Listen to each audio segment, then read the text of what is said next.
Keine Urlaubsreise nach Budapest. Janine kommt mit ihrer Mutter hierher für eine Zahnkomplettsanierung. Diese Woche wird sie zum ersten Mal ihr neues Lächeln sehen. Ja, ich bin jetzt aufgeregt, ein bisschen im Stress jetzt schon. Ich freue mich. Jetzt kommt endlich das Positive, der letzte Schritt. Und man kann sich endlich wieder zeigen und lachen und ordentlich essen. Wie sie reisen immer mehr Patienten für medizinische Eingriffe in andere Länder. Oft um Geld zu sparen. Ärzte und die lokale Wirtschaft profitieren. Doch welche Tücken bringt der Medizintourismus mit sich?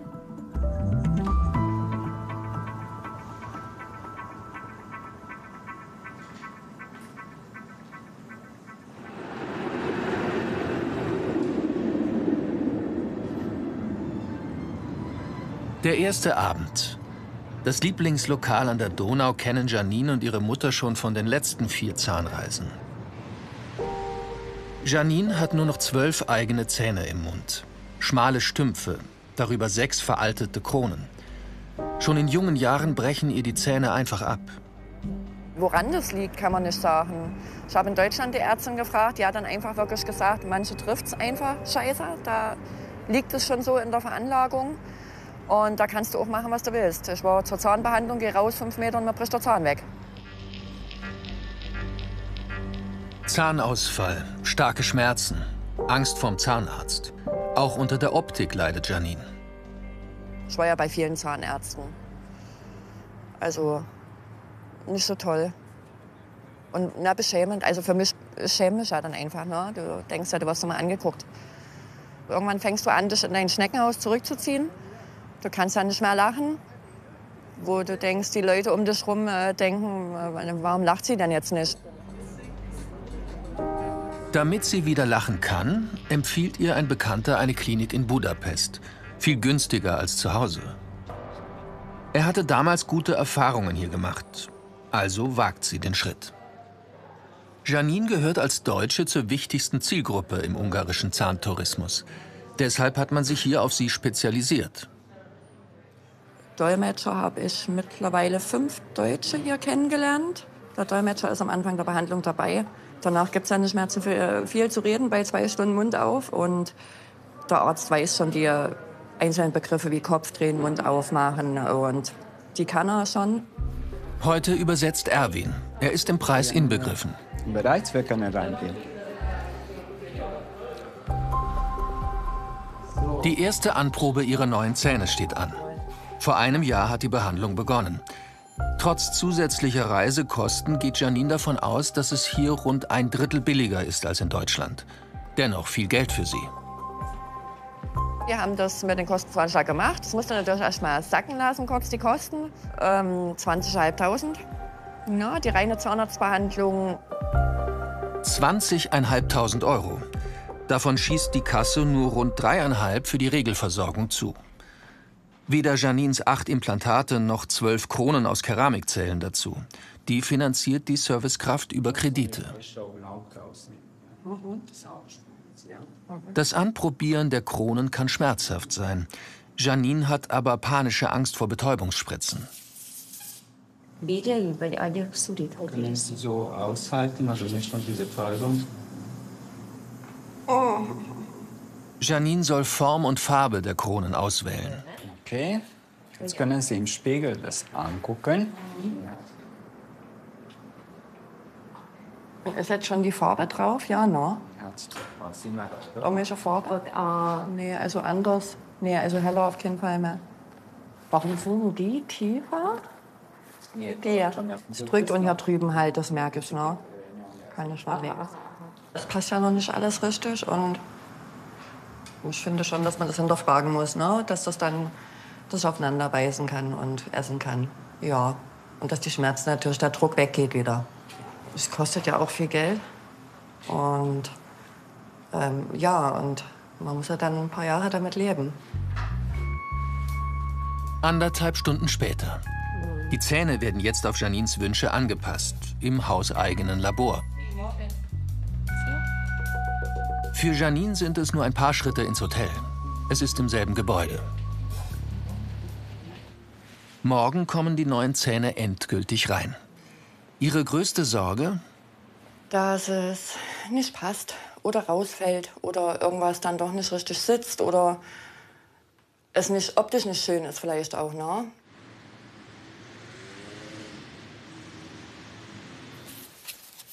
Auch sie war vor vielen Jahren als Medizintouristin in Budapest. Ich sah doch toll aus, oder?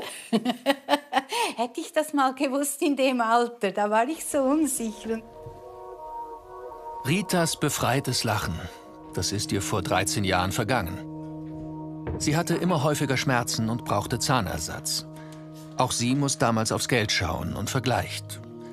In der Schweiz hätten ihre Implantate umgerechnet rund 35.000 € gekostet, in Budapest 10.000. Sie entscheidet sich für Ungarn. Knapp 2 Jahre zieht sich die Behandlung hin. Und dann kam die definitive Prothese drauf. Das war am 8. Februar 2013. Das weiß ich noch. Das war ein gutes Gefühl. Aber danach häufen sich die Ausgaben. Für die Nachsorge fliegt Rita mehr als 20 Mal nach Ungarn. Reisekosten weitere 20.000 €. Und dann? Ich lag mit einer Herzmuskelentzündung monatelang flach und durfte dann auch nicht mehr fliegen. Und dann hätte ich ja auch wieder zu arbeiten beginnen dürfen im März 20. Und dann kam Corona. Und Ungarn hat zugemacht. Mit ihrem Mann hat sie sich einen neuen Zahnarzt gesucht, dieses Mal in der Nähe. Vor kurzem war sie dort wegen eines Implantats, das Probleme macht. Und dann hat man gesehen, dass ein Stift sich total entzündet hat, dass er zu eiten beginnt. Und eines Morgens habe ich meine Zähne geputzt wie immer und gemerkt, dieser Stift bewegt sich. In der neuen Zahnklinik hat sich herausgestellt, dass dieses Implantat entfernt werden musste. Jetzt ist dann der Kontrolltermin, ob das gut verheilt ist. Und ich hoffe, dass sie auch die Fäden rausnehmen. Und jetzt schauen wir mal, können wir die anderen Stifte retten? Der neue Zahnarzt ist in Deutschland, nahe der Grenze. Rita ist gewissermaßen Medizintouristin geblieben. Dass sie damals nach Budapest ging, damit ist sie nicht allein. Ungarn ist nach eigenen Angaben bei Zahnreisen in der EU Marktführer. Und das ist so auch politisch gewollt. Im Strategiepapier des ungarischen Tourismusamtes steht, man wolle das Image von Budapest als EU-Hauptstadt der Zahnmedizin gezielt stärken. Zentral koordiniertes Marketing sei dafür unverzichtbar. Zahnbehandlungen sollen zu einer der bestimmenden Attraktionen im Inlandstourismus werden.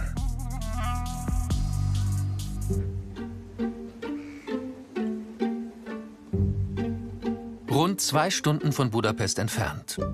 Der 35.000 Seelenort Moson-Magyaróvár nahe der Grenze zu Österreich. Ein Zahnmekka. Hier kommen nach Schätzungen der Gemeinde auf einen Zahnarztstuhl etwa 150 Einwohner. Eine extrem hohe Praxisdichte.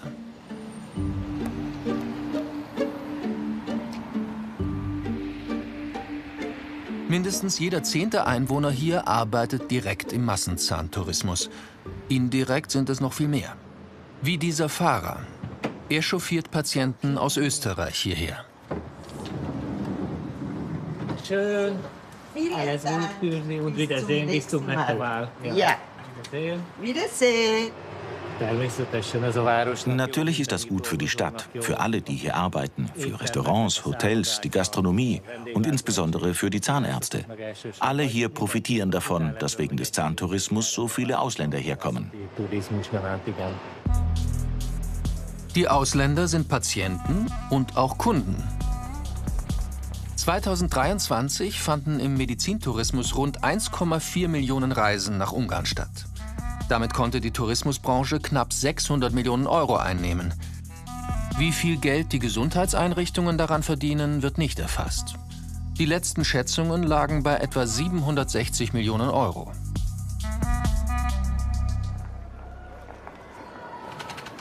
Eine wichtige Wachstumsbranche also für die ungarische Wirtschaft. Doch auch bei uns in Deutschland floriert das Geschäft mit ausländischen Patienten.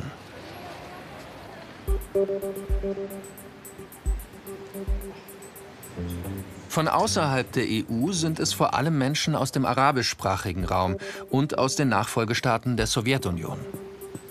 Sie schätzen die medizinische Weltklasse hier und das Drumherum. Für meine Frau. Sie mag es filigran, vielleicht sowas hier. Aber ich habe auch nicht zu viel Geld. Das ist eher was zum Träumen. Anatoli ist Spitzenfußballer und zum ersten Mal in München. Er hat Wurzeln in der Ukraine und in Aserbaidschan. Er lebt in Baku und spielt für die Nationalmannschaft. Aber gerade muss er pausieren.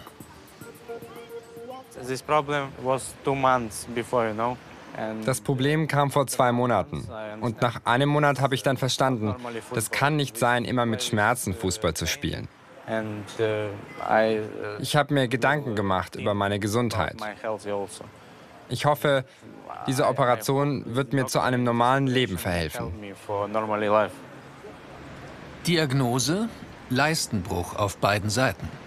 Morgen wird er hier in München operiert.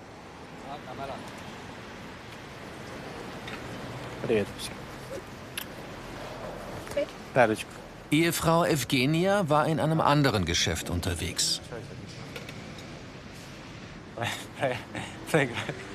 Sein aserbaidschanischer Fußballclub bezahlt den Eingriff, damit er bald wieder kicken kann. Ich kenne viele Spieler aus der Ukraine und Aserbaidschan, die hier waren. Sie haben gesagt, es ist eine sehr gute Ärztin und die Medizin in Deutschland ist gut. Also habe ich mich entschieden, denn die Medizin hier ist auf einem höheren Level.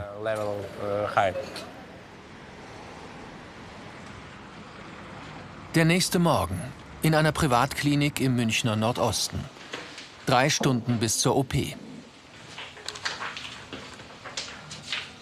Anatoli übersetzt sich die Unterlagen in der Patientenaufnahme selbst. Full service. Okay. Okay? All inclusive. Yes, all inclusive. All the best to you. Thank you. Okay, bye. Thank you. Pause. All good. Hands. Seine Ärztin hat er gestern kennengelernt. Ein letzter Check vor der OP. Good morning. Dobry den. Dobry, yes. How are you today? Everything is fine? Dr. Ulrike Muschawek gibt rund 30.000 Leistenbruch-OPs in ihrer Vita an Patienten aus über 65 Ländern. Werde ich schlafen? Sie werden lokal betäubt, hier in diesem Bereich, und sediert, aber keine Vollnarkose. Für Spitzensportler ist sie eine Koryphäe. Seitdem sie ihre Operationstechnik auf einem Sportmedizinerkongress im Stadion von Real Madrid vorgestellt hat. 2 Stunden später. Auf dem Weg zum OP-Saal. Ich hoffe, alles wird gut. Ich gehe jetzt. Wie teuer Anatolis OP in Deutschland ist, das legen sein Fußballclub und die Ärztin nicht offen. Die Ausländer sind lukrativ. Dr. Muschawek kann sie höher abrechnen als deutsche Privatpatienten. Also Preise kann ich leider nicht nennen, aber die ist natürlich höher als der Preis bei einem deutschen Patienten, weil der Aufwand ja extrem aufwendiger ist. Vielleicht sind es so ungefähr 20%, ich kann es gar nicht genau sagen. Vor allem wegen der sprachlichen Barriere dauern Arztgespräch und Verwaltung länger. Und Zeit ist Geld. Seit vielen Jahren befasst man sich hier wissenschaftlich mit dem europäischen Medizintourismus. Mariam Assefi leitet den in Deutschland einzigartigen Forschungsbereich. Sie weiß von dem großen Spielraum bei ärztlichen Honoraren. Wo ist hier die Grenze? Juristen sagen, ab einem bestimmten Faktor ist es ein Wucher. Aber das ist natürlich eine Gesetzeslücke, die wir tatsächlich auch haben. Dieser Aufwand der Auslandspatienten ist nicht quantifiziert, er ist nicht beziffert. Es ist ein Graumarkt quasi. Den Patienten bleibt nur Angebote zu vergleichen. Auf einem Markt, der nach der Pandemie wieder deutlich gewachsen ist.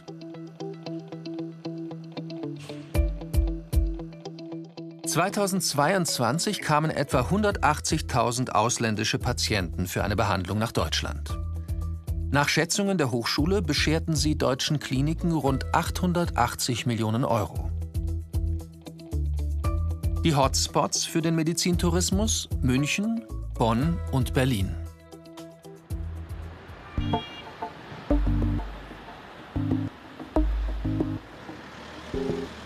Ein anderer Player im Geschäft, diese Privatklinik in bester Lage von Berlin.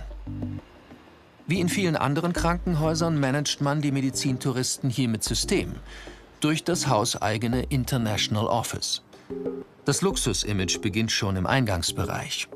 Die Architekten wollten Bezug nehmen auf die goldenen 20er Jahre. Die Patienten erwarten auch sowas, die kommen ja her mit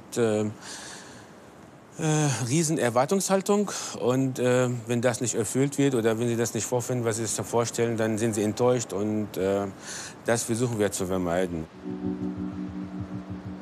Suhaib Al-Tumaisi ist Chef der Abteilung für internationale Patienten. Er ist wichtig für die Klinik, denn es herrscht großer Wettbewerb. Meist fragen die Medizintouristen mehrere Kliniken an.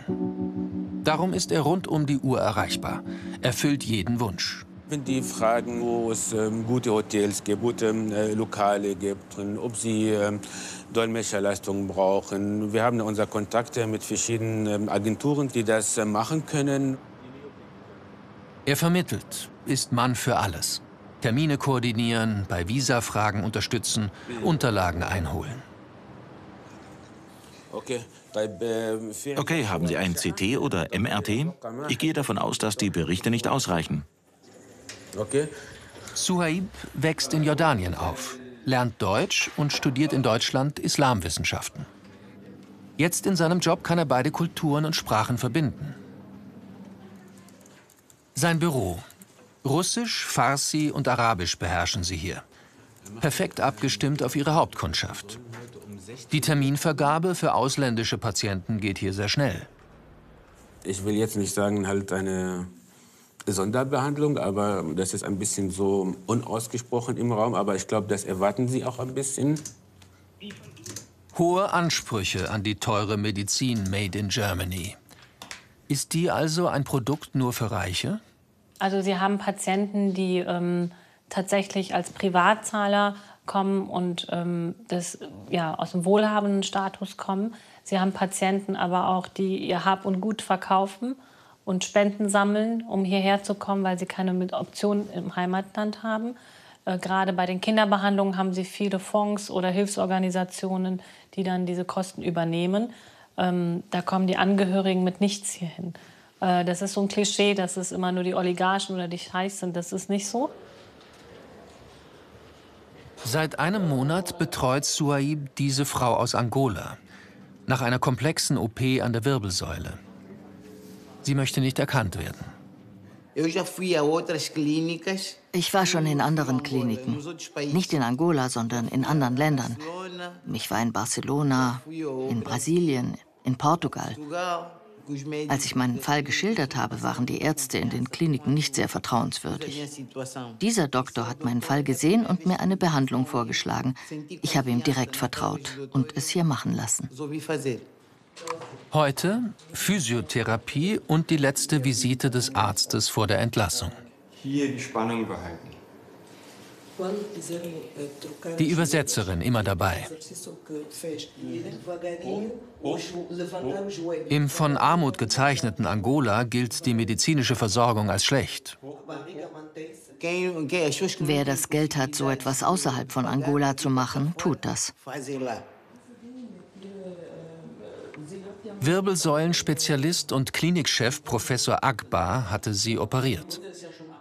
In der Zwischenzeit würden wir ja noch die Fäden ziehen und Verbandswechsel. Das heißt, ich würde sie mindestens zweimal noch sehen. Und wenn Fragen auftauchen, dann eben häufiger. Aber ich denke, sie ist auf einem sehr, sehr guten Weg und das wird sich auch gut entwickeln jetzt. Ne? Okay, alles klar. Dann, bye bye. Auch hier zahlen ausländische Patienten mehr. Werden deutsche Patienten dadurch benachteiligt? An wen Termine wie schnell vergeben werden, ist nicht gesetzlich geregelt. Dass deutsche Patienten jetzt nicht zurückgestellt werden, damit internationale Patienten operiert werden oder verschoben werden, das ist nicht der Fall. Die Wartezeiten für eine Operation sind zwischen 3 und 6 Wochen. Das ist völlig normal. Die genauen Preise für ausländische Patienten nennt auch er nicht.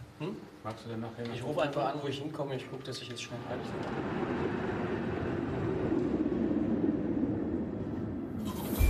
Zurück bei Janine, die schon mit Anfang 20 extreme Zahnprobleme hatte. Heute steht ihr wichtigster Termin der Zahnsanierung bevor. Gut, Mutti, bis dann. Alles klar, bis dann. Tschüssi. Tschüssi. Danke. Gut. Tschüss. Ciao. Die neuen Zähne haben den letzten Schliff bekommen. Heute werden sie eingeklebt. Wie geht's heute? Ja. Gut? Danke. Bereit? Ja. Gehen wir mal.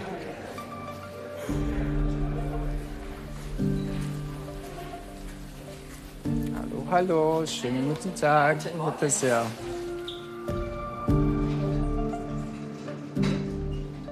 Machen wir mit Betäubung, okay? Dieses Mal muss das sein. Jetzt vorgestern den. Den Stressball. Der soll gegen die Panik vor den Spritzen helfen. Na, bitte sehr. Jetzt kommt die Spritze da. Der Ablauf der Behandlung ist ähnlich wie in Deutschland. Warum es hier viel günstiger geht, liegt vor allem an den Personalkosten. Eine zahnmedizinische Fachkraft verdient in Ungarn im Durchschnitt 1.100 € brutto pro Monat. Weniger als die Hälfte ihrer deutschen Kollegen.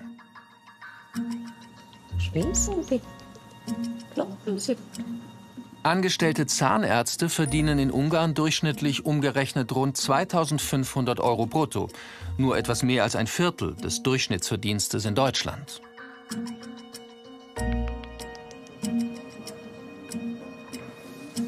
Ist die Betäubung schon wirkungsvoll? Ja? Ein letztes Mal kommen jetzt die alten Kronen heraus. Und nun endlich die neuen rein.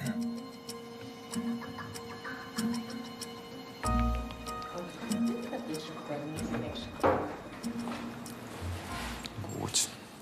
Bekommen Sie einen Spiegel und können Sie ruhig angucken, wie es aussieht. Zeit nehmen, genießen. Ist Janine zufrieden? Mhm.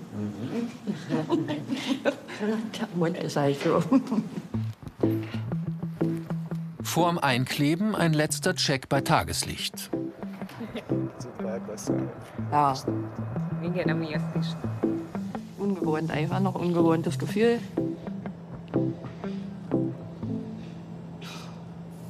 Schönes Gefühl. Nee, so kann man es einkleben.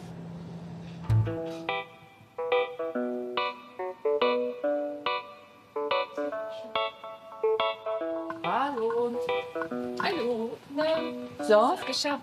Und? Ja, und fühlt es gut an? Ja, das ist taub.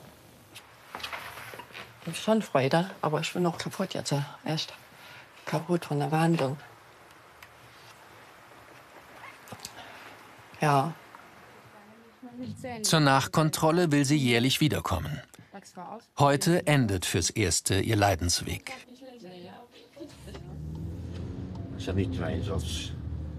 Bei Rita, der Schweizer Patientin mit den Implantaten aus Ungarn.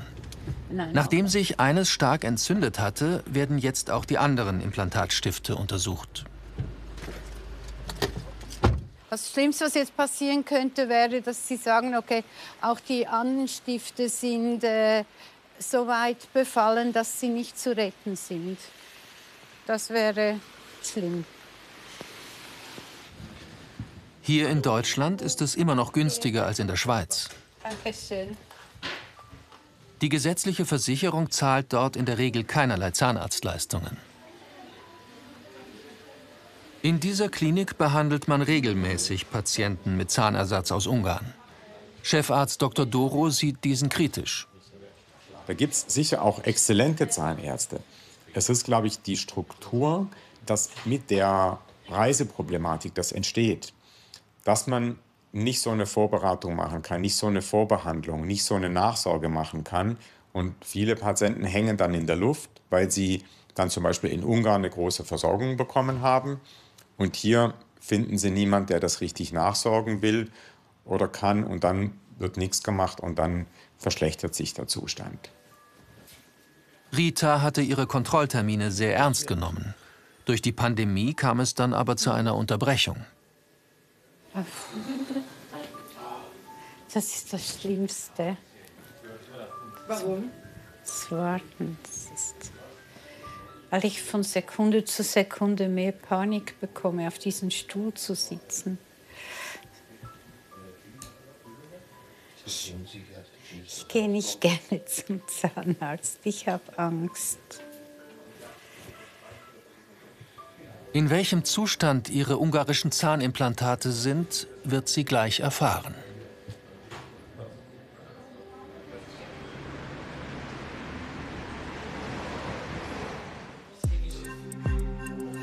Nach der Leistenbruch-OP von Fußballprofi Anatoli aus Aserbaidschan.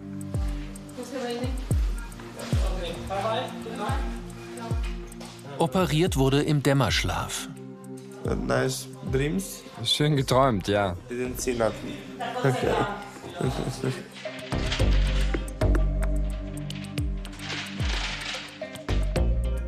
Anatolis Frau wartet schon in seinem Zimmer.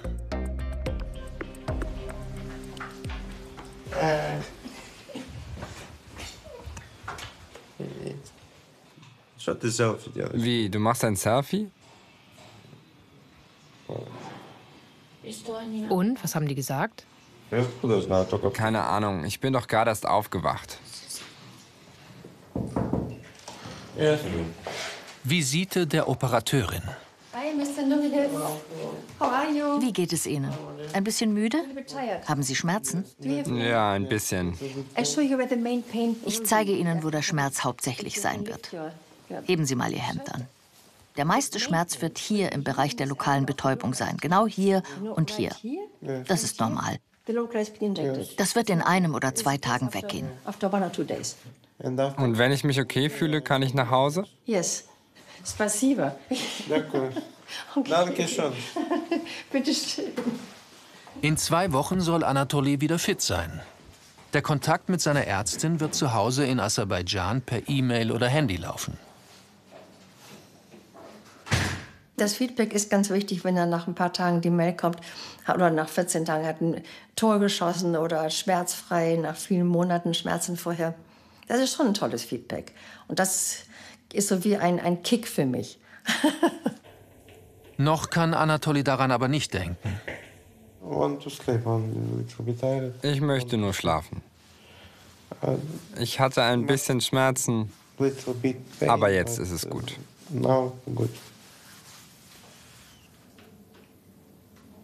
Anatolis Verein hat für die OP-Reise die Dienste einer Vermittlungsagentur in Anspruch genommen. Solche Agenturen bringen Kliniken und Ärzte mit ausländischen Patienten zusammen. Dafür zahlen ihnen die Kliniken Geld. Neben der Vermittlung verkaufen die Agenturen oft auch Hotel und Transfer. Sie werben für ihre Pakete vor allem im Internet und auf Social Media. Das ist in den Jahren sehr gestiegen, das erkennt man. Also gerade jetzt aus den Nationen wie Türkei oder osteuropäische Länder werben immer mehr um deutsche Patienten. Für Medizin zu werben, das berge auch Gefahren. Schließlich geht es um eine Leistung am Körper. Weil man kann nicht was versprechen. Also sie kaufen ja nicht ein fertiges Produkt, was man bewerben kann.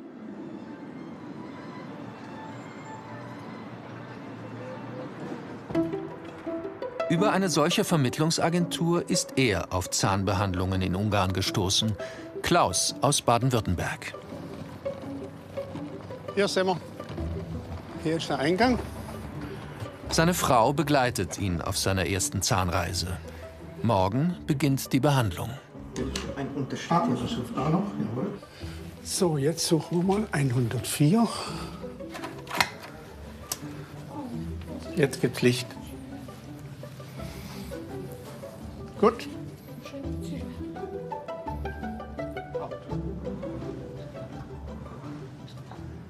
Das ist wunderbar.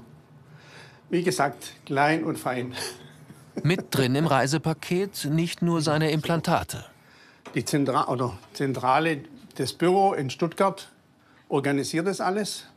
Und da ist dann die Anreise mit dabei, da ist die Hotelunterkunft dabei, da ist auch ein Programm dabei, falls man hier Sehenswürdigkeiten in Budapest sehen will. Haben wir jetzt mal nicht gemacht. Schauen wir mal, wie es wird. Und sonst, also im Prinzip läuft das alles, ohne dass man selber was machen muss. Nur einen kleinen Spaziergang vom Hotel ist die Klinik entfernt. Klaus kennt die Umgebung schon. Von einem Voruntersuchungswochenende. Letztes Jahr, 3 Tage, waren wir hier, haben uns das Ganze angeschaut, haben die Ärzte kennengelernt. Das Schnupperwochenende. Schon für 89 € war von Reise bis Röntgen alles inklusive. Diese Marketingmaßnahme hatte bei Klaus Erfolg. Das Paket war ein Angebot von ihr. Die Ungarin Esther Jobb leitet remote an verschiedenen Orten Europas die Vermittlungsagentur, die deutsche Kunden nach Ungarn bringt.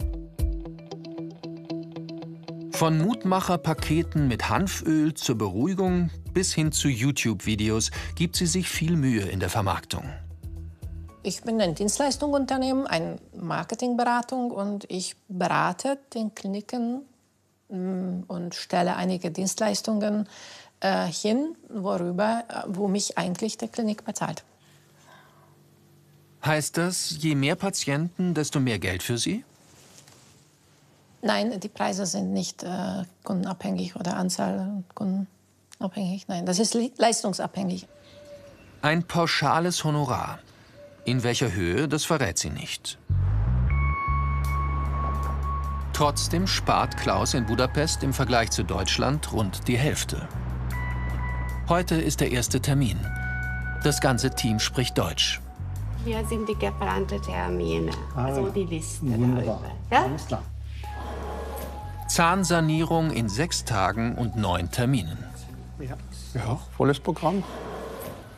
Ja, man weiß einfach noch nicht, was kommt jetzt alles auf einen zu. Wie schmerzhaft wird das Ganze? Wie blutig wird das Ganze? Das sind halt die Ängste, die jetzt gerade ein bisschen hochkommen. Ängste plagen auch Rita in Deutschland. Kurz vor der Untersuchung ihres ungarischen Zahnersatzes. Kovacs, bitte. Einmal in das erste Zimmer hier rein, bitte. Okay. Sie können die Sachen sehr gerne hinten alles ablegen auf der rechten Seite. So, geht's Ihnen gut? Ja. So, danke. Super, Dr. Groß wird auch gleich da sein. Hallo. Seit 4 Jahren ist Rita inzwischen hier in Deutschland Patientin. Vielen Dank, das ist lieb von Ihnen. Also gut, heute wollten wir uns mal die Zähne anschauen, beziehungsweise wie der Zustand der vorhandenen Implantate noch ist. Okay. So.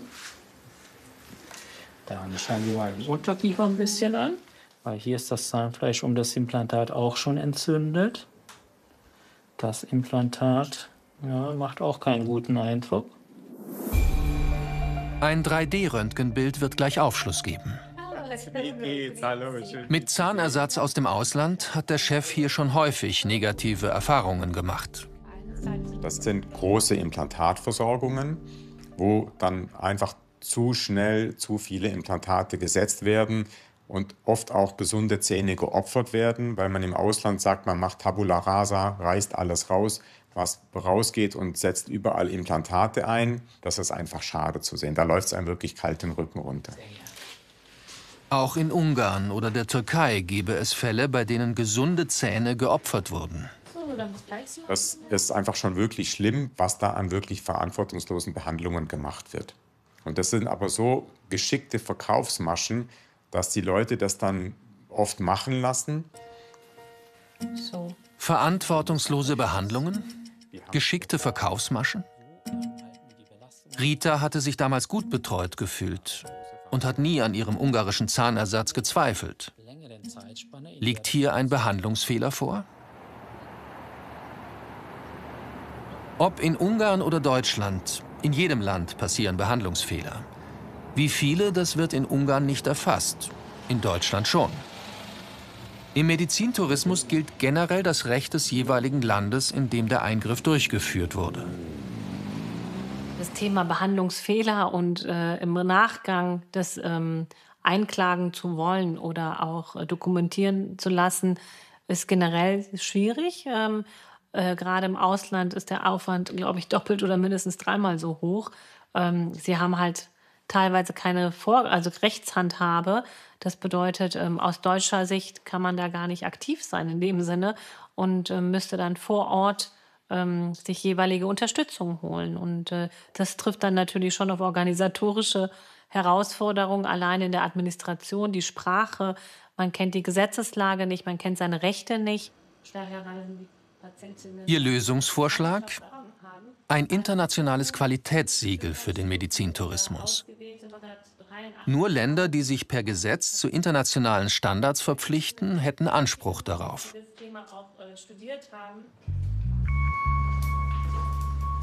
Zurück bei Klaus in Budapest.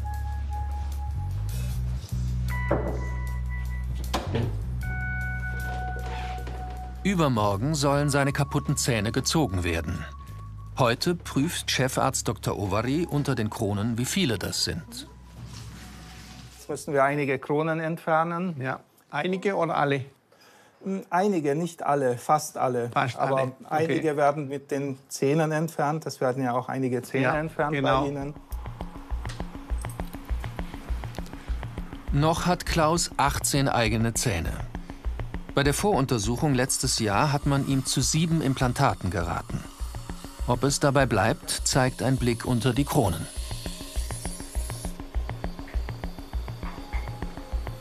Okay. Abgleich mit dem Röntgenbild. Also manche Zähne zeigen ein besseres Bild unter der Krone, als was wir erwartet haben, und manche natürlich ein schlechteres Bild. Und dazu müssen wir uns jetzt anpassen. Im Großen und Ganzen würde ich noch 2 Zähne erhalten.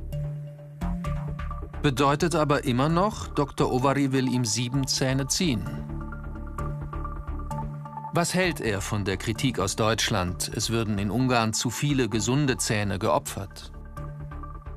Wir sind sehr für Zahnerhaltung, sehen aber bei Kollegen, teilweise in Ungarn, aber teilweise auch bei Kolleginnen in Deutschland. Also prinzipiell gibt es auch eine Tendenz dazu, Zähne, manchmal gesunde Zähne oder auch schon kompromittierte Zähne, die aber trotzdem erhalten werden könnten, durch Implantate zu ersetzen. Also wir versuchen schon, sehr viele Zähne zu erhalten.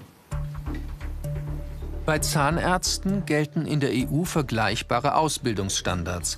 Auch die berufliche Anerkennung ist einheitlich. Was wir jetzt machen, ist absolute Routine, ja. Also bei Implantaten sind so die 10.000 Implantate eine Marke. Ich weiß nicht, wann ich sie überschritten habe, aber das haben wir schon hinter uns. Jetzt sind wir dann mit der ersten Sitzung fertig.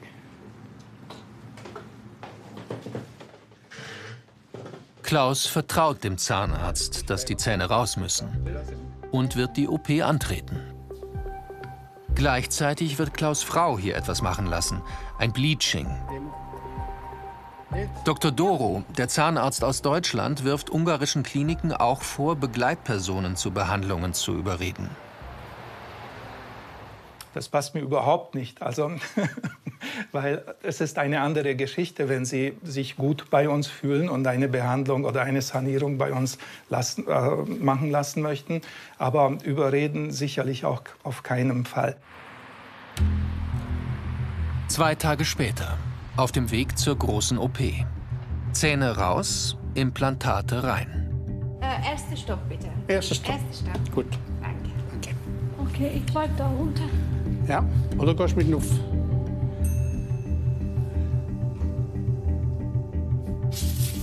Wir werden mit dem Oberkiefer anfangen.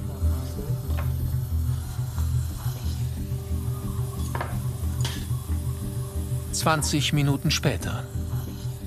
Im Oberkiefer haben wir alle geplanten Zähne entfernt. Klaus' Implantatstifte kommen sofort rein.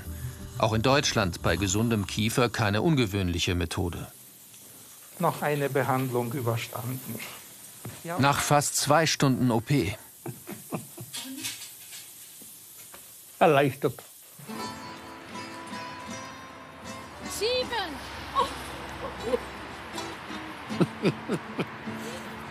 Ja. Ja. In 3 Monaten wird Klaus wiederkommen. Für den zweiten und letzten Behandlungsschritt, die neuen Kronen. Über die künftige Nachsorge hat er sich bisher kaum Gedanken gemacht. Zurück zur Schweizer Patientin Rita. Sie ist unterwegs zum Röntgen, um zu erfahren, wie es um ihren ungarischen Zahnersatz steht. So, unten ist ein Griff, der kann sich gerade einhalten. Ich bewege sich wieder zurück. Komm mal, dann fangen wir auch gerade an. Das System geht in den Aufnahmemodus.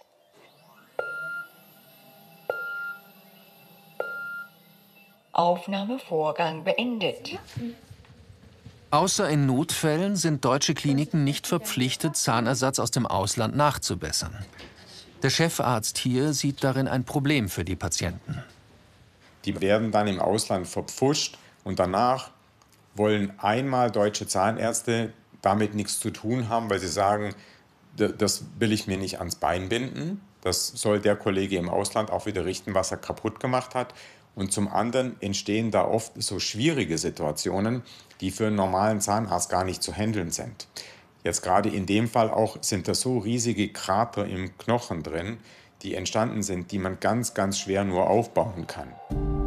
Riesige Krater im Knochen? Er spricht von Ritas Kiefer. Dr. Groß aus seinem Team klärt sie nun auf. Ich habe mir das 3D-Bild schon mal intensiv angeschaut. Und kurzum, da ist so wenig Knochen, mit dem Implantat kann man nichts mehr anfangen. Dieses und die anderen sind einfach in so schlechtem Zustand, dass man sie nur noch entfernen kann. Also insofern sollten alle Implantate entfernt werden. Sie brauchen da etwas komplett Neues. Okay.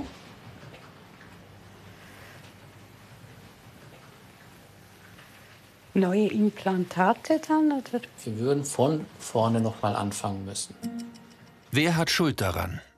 Ein Gutachten könnte das feststellen. Rita will aber nach vorn schauen, nicht zurück. Kostenvoranschlag für die neue Behandlung 24.000 €. Fertig. So ist der schlimmste Fall. Und die Schmerzen, die kenne ich, die werden nicht anders sein.